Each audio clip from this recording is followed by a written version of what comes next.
எடப்பாடியாரை வந்து பிஜேபிக்கிட்டேருந்து காப்பாற்றணும் அப்படின்னு உதயநிதி சொல்லியிருக்கிறது. உதயநிதி வந்து டைரெக்டாகவே இபிஎஸ்ஸை வந்து சீன்றாரு அப்படின்ற மாதிரி தான் நம்ம பார்க்க வேண்டியதாக இருக்குது.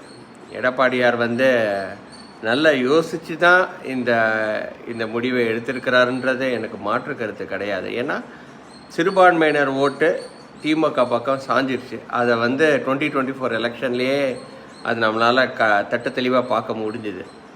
ஸோ அதனால் ஒரு மெகா கூட்டணி இருந்தால் தான் நமக்கு ஜெயிக்கிற வாய்ப்பு இருக்குன்றதை நம்பி இன்றைக்கி வந்து எடப்பாடியார் அந்த டெசிஷனை எடுத்திருக்கிறாரு. ஒரு தவறான ஒரு டெசிஷனாக இருந்தாலும் அதை பலமுறை யோசித்து தான் அவர் அந்த டெசிஷனை எடுத்திருப்பார். உதயநிதி சொன்னது வந்து சீன்ற மாதிரி இருந்தாலும் அது ஒரு நல்ல அரசியல் மூவ் அப்படின்னு தான் நான் வந்து பார்க்க வேண்டியதாக இருக்குது. ஏன்னா அது வந்து மக்களோட கவனத்தை பெற்றிருக்கு.